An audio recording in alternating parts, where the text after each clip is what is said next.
at the night court. Even moonlight can hide a disaster. Azriel watches like he already knows this ends in heartbreak. Elaine stands frozen, tense, quiet, and impossible to read. Then Lucien comes with a gift, and a bond that feels like fate. Lucien reaches out. Azriel watches unseen, and Elaine stands in the silence. But what if fate chose wrong, and Elaine chooses herself? Okay, I made this cinematic ACOTAR Theory short, and the more I sat with it, the more I realized this is not actually a ship war theory. Like, yes, obviously, the loudest part of this whole conversation is Azriel, Lucien, Elaine, the bond, who ends up with who, all of that. But when I was building part one, the thing that kept bothering me was not who gets Elaine. It was, why does Elaine look like the only person in this scene who is finally about to decide something for herself? And to me, that changes everything. Because once you stop looking at this like a romance scoreboard and start looking at it like a pressure scene, the entire thing gets heavier. Everybody is beautiful. The night court is glowing. The moonlight is perfect. The lanterns are flickering. The stone is wet. Everything looks like fate.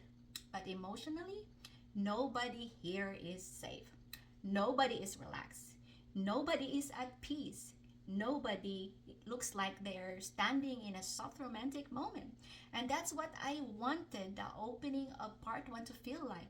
Beautiful, yes, but also dangerous, because ACOTAR does that so well.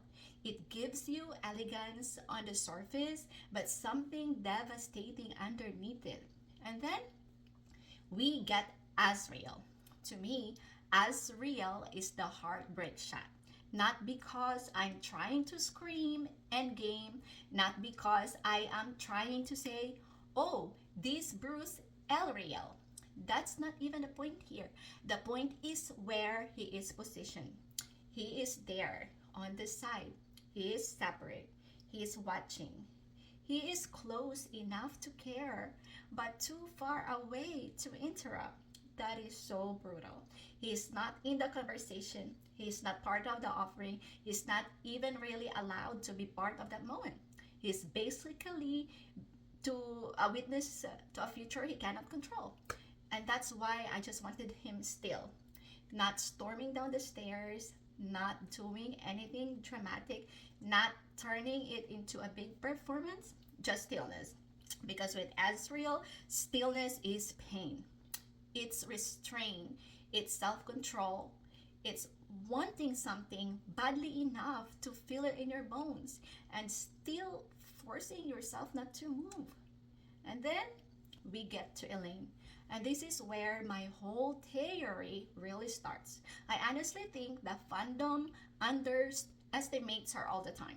People hear gentle, and then they immediately think passive. They see softness, and they assume surrender. And I just don't agree with that at all. Softness is not positivity. Gentleness is not consent. And quiet is not agreement. That's the thing I wanted her face to carry in part one. She's not screaming. She's not being dramatic. She's not giving us some huge rebellious speech, but she looks tense. She looks aware. She looks like someone who knows the room is trying to decide something for her. And that is what makes Elaine interesting to me, because everybody around her keeps assigning meaning to her. The bond means this.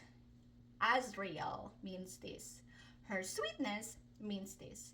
Her silence means this. And my read is, what if she's done being interpreted by everyone else? Then Lucien comes in. And I actually think this is where the whole thing gets sadder, because Lucien is not framed here as a villain. He doesn't show up aggressive. He doesn't show up entitled. He doesn't force himself into the moment. He comes in careful, respectful, patient. He brings a gift, he stops, he doesn't overstep, and honestly, that matters. Because if Lucians were awful, this theory would be easy. It will just be, well, obviously she doesn't want him. But that's not the painful version of the story. The painful version of the story is that a man can be good but still can be wrong for you. That hurts more. A gift is not intimacy. Patience is not chemistry. And a bond is not the same thing as a choice. That's why this scene works for me. Because Lucien can be kind, and this can still be feel deeply wrong with Elaine. I think that's why Lucien matters here beyond just the romance angle. To me, he represents obligation, not passion, not chaos, not longing, obligation. A future that arrives already named, already approved, already framed as meaningful before Elaine has even fully told us who she is now. And that's why the gift matters so much. Because yes, it is thoughtful, it is gentle, but it is also symbolic. It says the bond is in the room whether Elaine wants it there or not. So when people hear me say this and assume I am anti-Lucian, I'm really not. That's not what I'm saying. I'm saying a good man can still symbolize the wrong future. And we hit the triangle shot. And this is the shot where the theory locks for me. Lucien, Elaine, and Azriel watching. That is not just romance geometry. That is pressure geometry. One male represents a bond, the structure, the thing that can be named, while the other represents longing, silence, tension, danger, possibility. And Elaine is placed exactly in between those forces. But here's the part that matters most to me. I still do not think the center of the frame is the man. I think the center of the frame is the choice. That's why I think fandom keeps arguing over the smallest question. Everybody keeps asking, who does Elaine choose? But the bigger question is, who gets to decide what Elaine's story is in the first place? And that is exactly why part 1 had to end on Elaine's face. If I end it on Azriel, it becomes an Azriel longing edit. If I ended it on Lucien, it becomes a mating bond debate. But if I end on Elaine, then you have to sit with her. And then her expression is the theory. She doesn't look relieved. She doesn't look swept away by fate. She doesn't look conquered. She doesn't look like someone who's finally been claimed. She looks like someone who is suddenly fully aware that everybody around her expects an answer, and she may not give them the one they want. So, my actual prediction, I think ACOTAR 6 can absolutely use the triangle as the emotional engine. I think fandom is probably right that Elaine, Lucien, and Azriel are all centered to whatever comes next.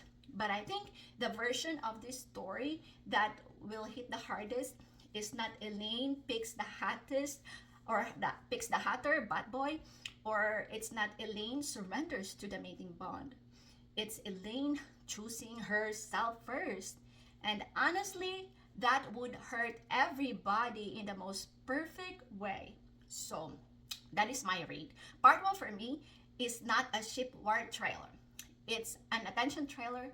It's the setup for a story where everybody thinks they understand Elaine until Elaine makes a choice that breaks their whole framework.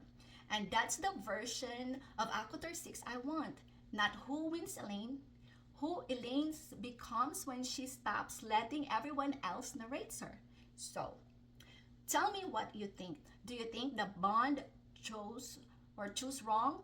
Or do you think Azriel is the real temptation? Or do you think the entire point is that Elaine chooses herself?